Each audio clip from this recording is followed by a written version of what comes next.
Hello, and welcome back to the Evidence Locker. For this Solve Saturday, we are going to be discussing the case of Melissa Brennan. Let's go back to Fairfax County, Virginia, 1989. Melissa Brennan was born on April 12, 1984, to Michael and Tammy Brennan, and by 1989, her parents were divorced.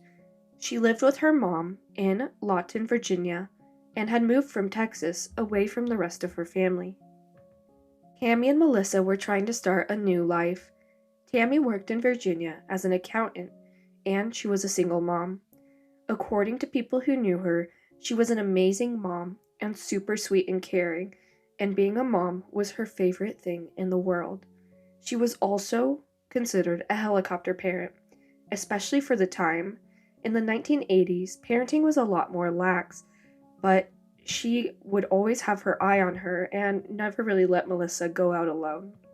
Me and Melissa moved into the Woodside apartment complex in Lawton, and it was a rather large complex, but it was said to be tight-knit in that everyone kind of knew everyone.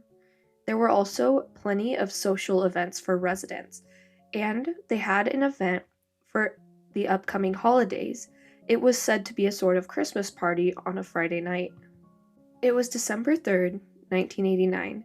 About 200 people from the complex went to this Christmas party. Everyone was enjoying themselves, and the kids were all hanging out and playing, and stealing food from their parents, that sort of thing. Around 10 p.m., Tammy was ready to go. She quickly went to say goodbye to a friend, so she told Melissa to go get their coats, and then we'll leave.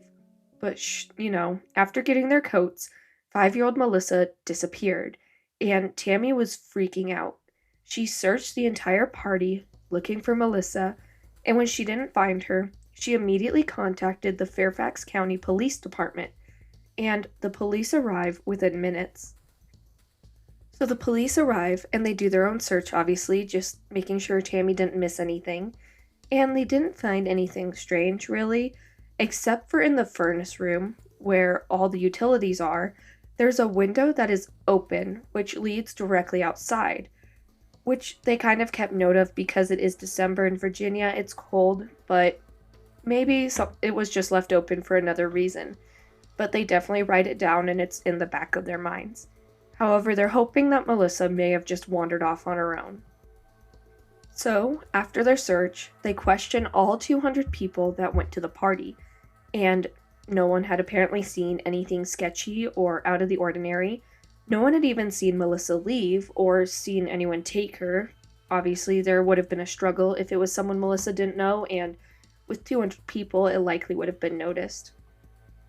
At this point, police asked Tammy if she had noticed anything suspicious, Are there some weird neighbors that you know of? But there was nothing she could think of. She said she never had any problems with anyone and that everyone had always been really nice to her and Melissa. Police also looked into it being a parental abduction. They were thinking maybe Melissa's father Michael had taken her, but it was confirmed he was in Texas the night Melissa vanished, so he was quickly rolled out as well, and police expanded their search, and they started doing a search of the area that immediately surrounded the complex, which was mostly wooded area. It was also very cold that night, and so they were worried that if Melissa did wander off and get lost, that she would quickly catch hypothermia. Along with the police searching, over 400 residents helped in the search as well. They also were questioned in depth by the police as the night dragged on. At this point, police also decided to question the employees that were there that night, and one name kept popping up. That name was Caleb Hughes. He was a 23-year-old maintenance worker at the complex, and he had been at the Christmas party that night, and his name kept coming up in questioning because a few different women said that he had been hitting on them and being really vulgar towards them. Apparently, he had been talking to children at the party a lot, and some of the parents were apparently very uncomfortable because he was, quote, just touching them, and something was just off about him, end quote. People just didn't feel right about him, and he had also been speaking to Tammy about Melissa, and he even offered to take Melissa to the bathroom for Tammy if she needed to go, which is kind of strange. You don't really offer to take a 5-year-old to the bathroom that you don't know. Everyone was just getting really odd vibes from this man, so police decide to question him. They go and pay a visit to his house, which is only 4 miles away from the complex. But when they get there, his wife says he's not home and that she has no idea where he is. And that night, he doesn't get home till 12:30 a.m. Once he finally does get home, police go and question him. They ask, "Why did it take you 2.5 hours to get home? You only live 4 miles away from work." And he has no excuse. He says, "It took me so long because I stopped to buy beers on the way home," which doesn't really make sense. I mean, that wouldn't take you 2.5 hours to buy beers. And also, if you don't know, Virginia stopped selling alcohol at midnight. What's even worse is he tells police that once he got home, he immediately washed all of his clothes. So the police go and look at the washing machine, and he had washed his clothes that he was said to be wearing at the party. He also washed his sneakers, which is even stranger, because some people might be germaphobes and just throw their clothes in the washer when they get home, but who just throws their sneakers in the washer as well? He also threw his belt in and was washing a knife sheath too, but the knife couldn't be found. And the police are starting to get really suspicious. They're like, "Why are you washing all this stuff as soon as you get home?" And it's the same night a 5-year-old girl has gone missing. It makes no sense to us. He goes, "Oh, I need to wash it so I can wear it to work tomorrow."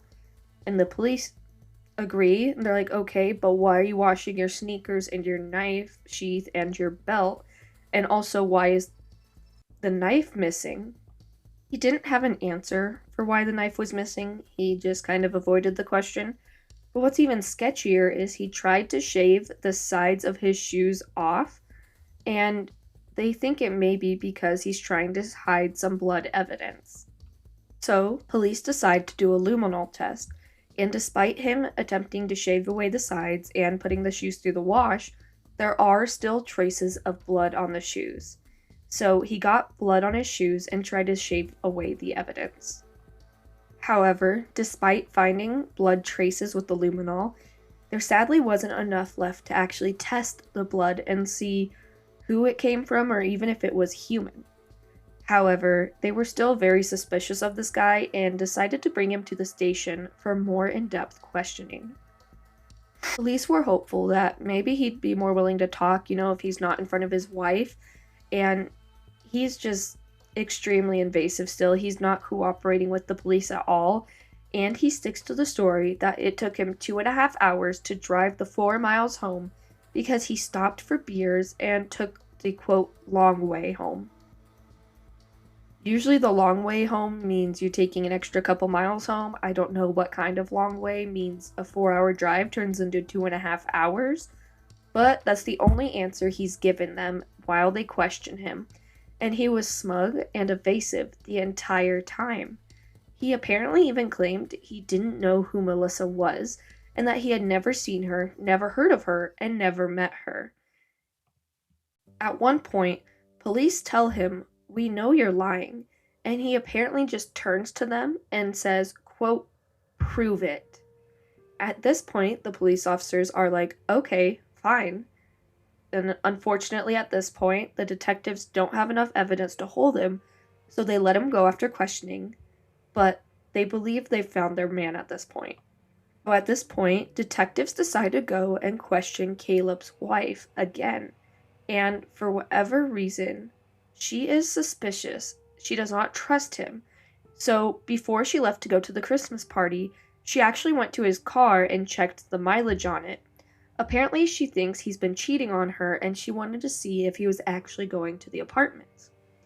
And the next morning, before he left for work, she checked the mileage again, and he had driven 12 miles in that time, which is obviously a huge help to detectives, because if work is 4 miles away and he went there and back, it would only be 8 miles that he had driven that night.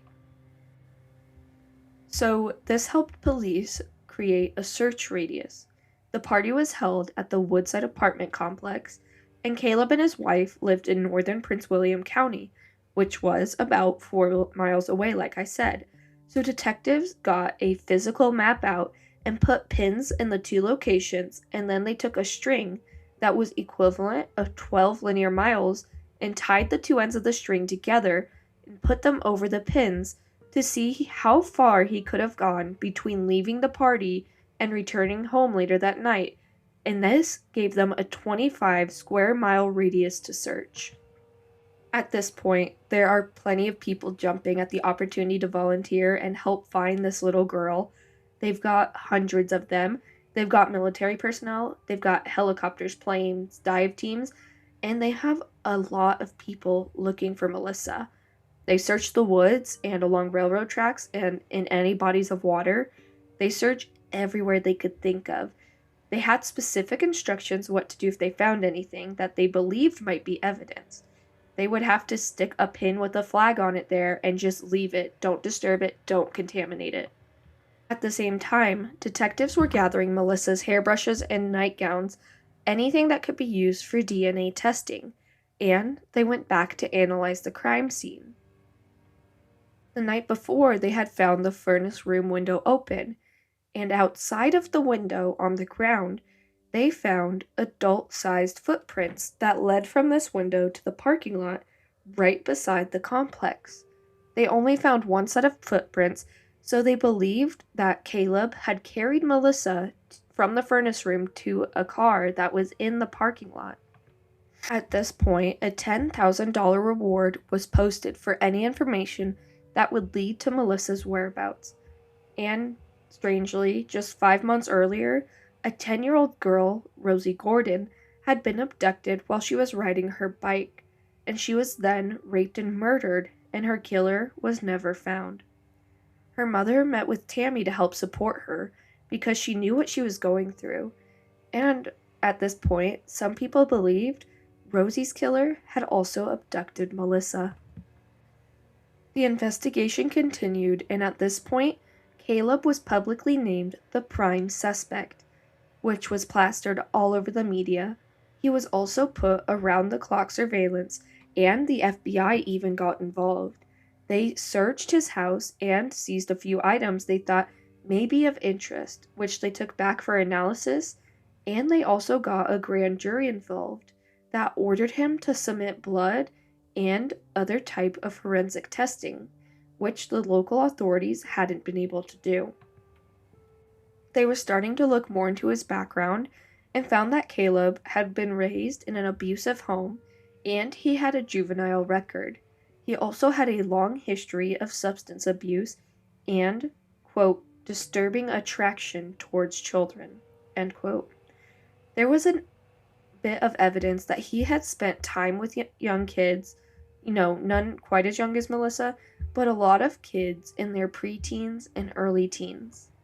He was also currently on probation for auto theft. He was convicted 2 years prior, and shortly after New Year's, a judge from the next county over received a letter or a call from his probation officer saying he had violated his probation. So, on January 24th, the judge revoked his probation, and Caleb was placed in the county jail until at least November. Investigators and the public in general were happy about this as it gave police time to build up their case against him, and they weren't worried about him either running away or hurting another child. A few months after Melissa is abducted, Tammy gets a call from someone demanding $75,000 or he would seriously harm Melissa. Tammy calls the police, and the police say, hopefully we're wrong and it's not Caleb and this guy has her and you can get her back, so let's go through with the drop. So the FBI coordinates the drop, and Tammy shows up at the drop site, and the FBI and SWAT team is there, ready for whoever this kidnapper is to come, and these two guys show up to get the money. The FBI come out and they arrest these guys. They don't have Melissa. They were just two students at the university who decided to make some money from a grieving mother. At this point, they go back to the drawing board and they're like, okay, we're pretty sure it's Caleb. And they find out that the car Caleb had been driving the night Melissa disappeared belonged to his wife. So they speak to her, and she gives permission to impound and search it.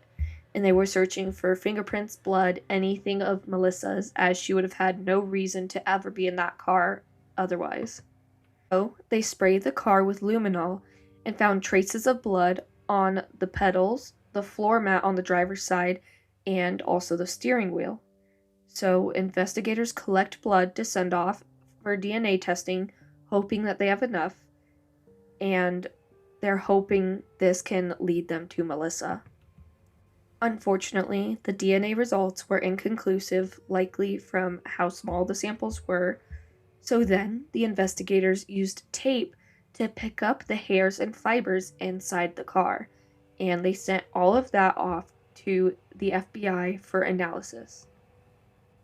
Most of the hair was dog hairs, as Caleb did have two dogs, but they found 3 rabbit hairs that had been dyed black, which was similar to the hairs from a German rabbit hair coat that Tammy wore to the Christmas party.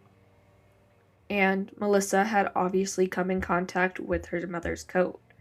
So they were thinking the coat fibers transferred from the coat onto Melissa, and then from Melissa into Caleb's car. So police went and spoke to Tammy, and she gave them the coat to test against the fibers found in the car. And her coat matched the fibers found. They were an exact match. Investigators also found a single hair on his passenger seat, and they tested this hair against Melissa's brushes, and it was also an exact match. But investigators needed more evidence than this, because technically this was all circumstantial. Caleb's attorney could just say he brushed past Tammy and Melissa while she was wearing the coat, and he happened to get Melissa's hair on her. Thankfully, though, they found red and blue fibers on the passenger seat of Caleb's car. The blue fibers were acrylic and were considered rare. 50 of these fibers were found on his passenger seat and had been man-made with acrylic. And the night Melissa disappeared, she was wearing a pink nylon ski jacket, a red skirt, and a blue navy acrylic sweater with a picture of Big Bird on it. Melissa was still obviously missing, so they couldn't compare it to her sweater.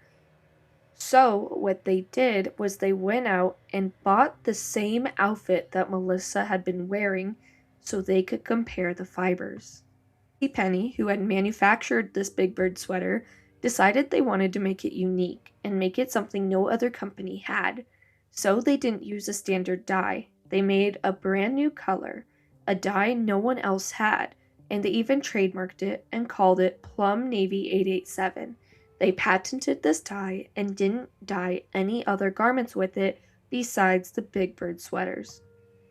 Once the fibers matched, the FBI were confident that Melissa had been in Caleb's car. Only 7,000 of these sweaters had ever been made.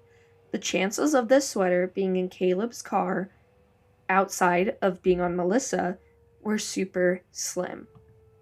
However, the FBI want to be 100% sure. So they go around and ask a bunch of people at the FBI to give him any, navy blue clothes that may have had the same shade so they could test them. They managed to collect over 100 navy blue items and 126 different navy blue acrylic fibers from these items of clothing. He made 7,983 different comparison tests of these navy blue fibers against the ones found in the car, and the only ones that match out of almost 8,000 tests were the ones from the Big Bird sweater.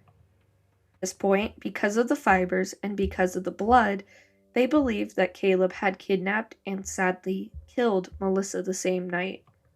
They believed Melissa was waiting for her mom to say goodbye at the Christmas party, went to the water fountain to get a drink, and the water fountain was located right next to the furnace room where the open window was found.